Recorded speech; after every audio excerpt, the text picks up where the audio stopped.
આજે દોસ્તો અમે વિસાવદરના પોલીસ સ્ટેશને બેઠા છીએ. આ બાપા છે, એમની ઉંમર જોઈ લો. કઈ નજીકથી બતાવો, બાપાની ઉંમર જોઈ લો.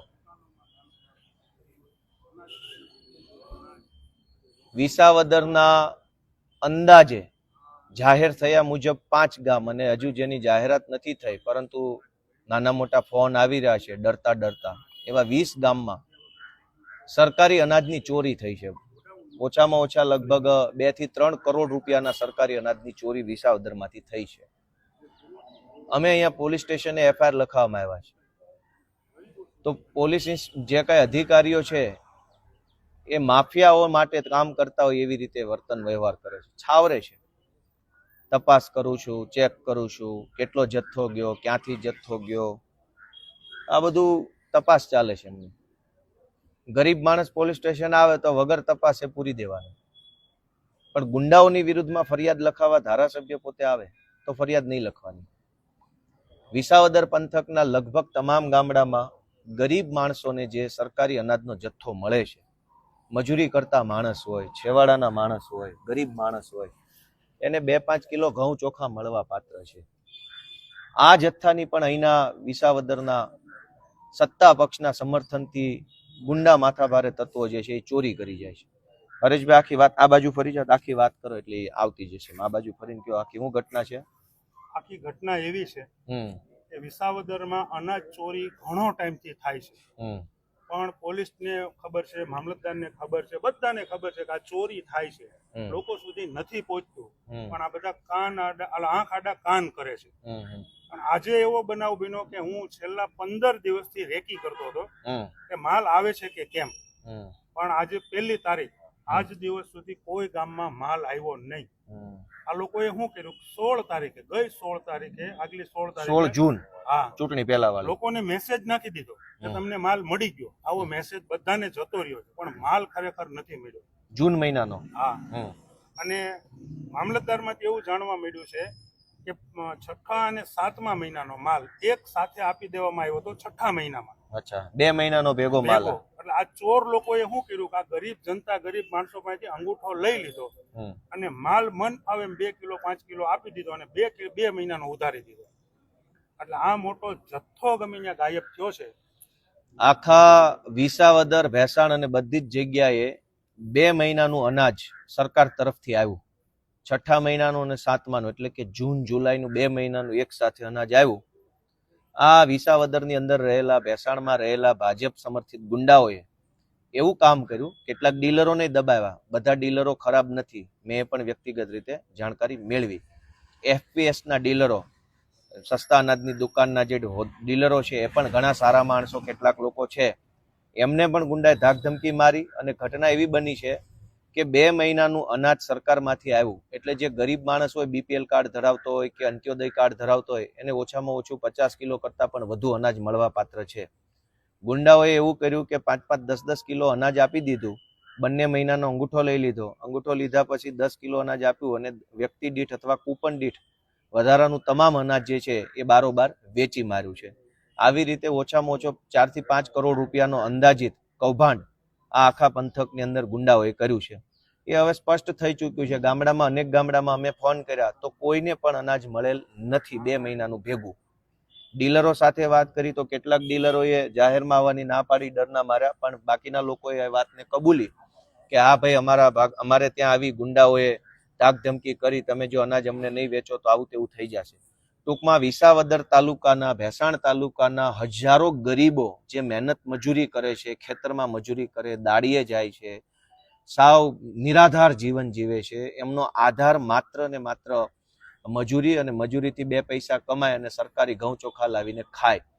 એવા લોકોના ભાગનું કરોડોનું અનાજ ગુંડાઓએ સગે વગે કરી દીધું છે.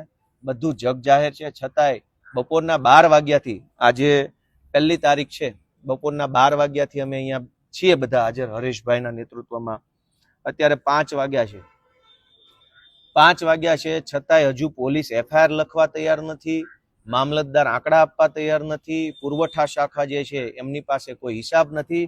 ટૂંકમાં એટલી હદે આ લોકો માનવતા વગરના થઈ ગયા છે, જાનવર જેવા આપની માનસિકતા છે. કેમ કે માણસ હોય ને એને જરાક દયા આવે કે ગરીબોના હકનું અનાજ ચોરાઈ જાય છે, કરોડો રૂપિયાનું અનાજ ચોરાઈ જાય છે, તો એક એફઆઈઆર તો કરવી જોઈએ. આમનામાં કોઈ શરમ નથી. એકદમ બેશરમ બનીને બપોરના 12 વાગ્યાના જવાબ આપે છે.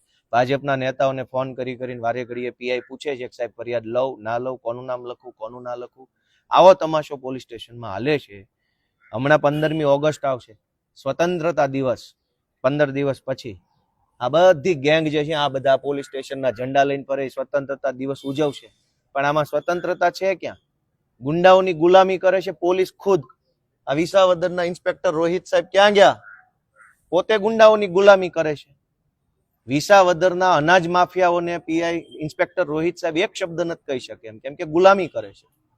એક શબ્દ બોલે તો ગુંડાઓ મારે એમ છે પોલીસને, અને એટલે કોઈ એફઆઈઆર નથી લખતું. આ બાપાને ગુંડાઓએ ધમકાવીને કરોડોનું અનાજ એમની પાસેથી સગે વગે કરી લીધું. અવડી મોટી ઉંમરના બાપા હાથ જોડીને રિક્વેસ્ટ કરે છે કે ભાઈ મને તમે આમાંથી છૂટો કરો, કોઈની પાસે સમય નથી.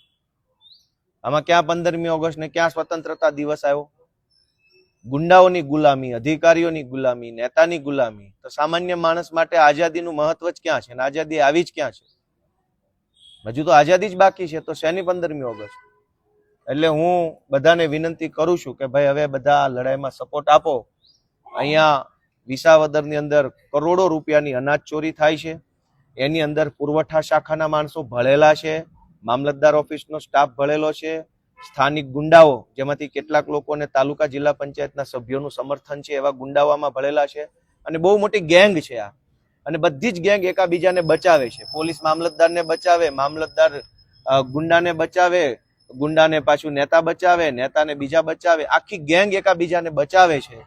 અને ગરીબ માણસના પેટનો કોળિયો અનાજ છીનવાઈ ગયા પછી તે આ કોઈને કાંઈ શરમ નથી. બસ બધા મોટા તો સિંઘમો બનીને ફરે છે, પણ ગરીબ માણસ ઉપર સિંઘમ બનવાનું છે. લાચાર માણસ ઉપર આ બધા સિંઘમ છે.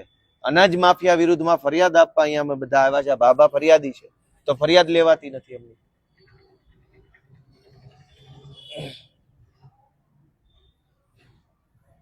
બાપા તમારે શું આખી ઘટના છે કયો? હાલો મને ભાઈ. ઓલા અંદર એક જણો જોયા હો તો હું ઓલું લખવાનું શું થયું? જાઓ તો ભાઈ વકીલ સાહેબ. હા બાપા. એ ઘટના એવી છે, હું તો મારી દુકાન ચાલી વર્ષ મારી ભંડા ખાઈ બરાબર. પછી ત્યાં મારે નાનો દીકરો ગુજરી ગયો ને, પછી મારે મોટા દીકરા ભેગા 2 માણા ગયા. મારી દુકાન બાજુનો નવાણિયાનો રિટેલર છે ને, એ મારી હાકી દેતો એટલે એ તો રેડી વ્યવસ્થિત હાકતો હતો બરાબર. પછી મારી પાસે અહીંનો ઉકો વ્યાસ અને આ જીતુનો ભાઈ આવડો કેવો અરવિંદ, એ બે આવીને મને 3 મહિના ગયા તમારા ચાર્જમાં તમે લ્યો ને પછી તમને છૂટા કરી દે. 3 મહિનાનું કહીને એમને છૂટા કરવાનું કે આવ્યું જ નહીં. હું અવારનવાર રોયો એની પાસે, પણ તો એ મને કે હમણાં થઈ જાય, હમણાં થઈ જાય. 2-3 વાર લેખિત હોતી આપી આવ્યો, લેખિત આપી દીધું, ઓલા ના પાડે કે ભાઈ હાલે છે એમને હાલવા દો. એટલે આમને હાકે અને પછી ઈના એ હાકે મને કઈ આ જીતુ ઠાકર છે ને, જીતુ મહેતા છે ને, એ માલ બધો એ ઉપાડી લે. મને એમ કે બાપા માલ આવી ગયો છો. પછી માલ વિતરણ કરવા આવડો એનો ઓલો જાય ઓપરેટર, એને કે તું ને રોકવા વાળો બે જાઓ. એટલે એ જાય એટલે કે આ વિતરણ થઈ ગયું તમારે. 2 દિન કે વિતરણ હાકે પછી કે મને કે વિતરણ થઈ ગયું, તો થઈ ગયું હોય તો સારું. બીજું પછી અહીંયા પાછું કોઈ ઓફિસમાં કઈ ફરિયાદ આવે તો એને કહું ને કે ભાઈ તમે વિતરણ નથી કર્યું. આ મને કહે કઈ કોઈ કે નહીં, નકર તો કે ને ઓફિસમાં તમારે બધા મળેલા હશે ને. પણ હા તો એટલે મને તો એ કઈ ખબર ન હોય સાહેબ. પણ હશે ને મળેલા તો હોય જ ને. તો બીજું તો એમ જ હોય ને. તો 2 મહિનાનું અનાજ નથી મળ્યું ને અત્યારે. ઈ એમ કે 2 મહિનામાં 1 મહિનાનું દીધું, 2 મહિનાનું અંગૂઠો આવ્યો ને 1 મહિનાનું દીધું. 1 મહિનાનું ચોરાઈ ગયું આખું. 1 મહિનાનું એને વેચી એ તો એટલે વેચી જ નાખ્યું ને. બીજું તો એ ગરીબો હારે ખોટું જ થયું ને. તો એફઆઈઆર લખવાની ના પાડે છે પોલીસ આ બાબત. જીતુ મહેતા કોણ છે? હું તમને ઓળખાણ આપું. જીતુ મહેતા ઉપર 307 2 વાર લાગેલી, 302 1 વાર લાગેલી છે, લગભગ 376 છે. એક વખત આત્મહત્યા કરવાની, આ જેતલવાડનો એક છોકરો આત્મહત્યા કરી હતી, એમાં પણ એના નામ છે, આખા પરિવારના નામ છે. આત્મહત્યા એ છોકરો કરી ગયો, એના વિરુદ્ધ ફરિયાદ થઈ. પણ આટલો આ ગુંડો માણસ છે અને ઈ મામલતદારમાં બેહે છે આરામથી અને કોઈ કઈ કઈ જ નથી શકતું. આ એ માણસ ચોરી ગયો છે આ બધું અને આ કૌભાંડ આખું 2.5 વર્ષથી ચાલે છે અને ઈ પોતે સસ્તા અનાજની દુકાન જ ચલાવતો પણ કોઈ કારણોસર સરકારે એનું લાયસન્સ રદ કરી દીધું ને પછી આવા લોકોને એને પકડી લીધા આવાને પકડીને પછી હકાવી લીધું અને હકાવે છે અને અનાજ ચોરી કરે. અને અનાજ ચોરી કરે છે.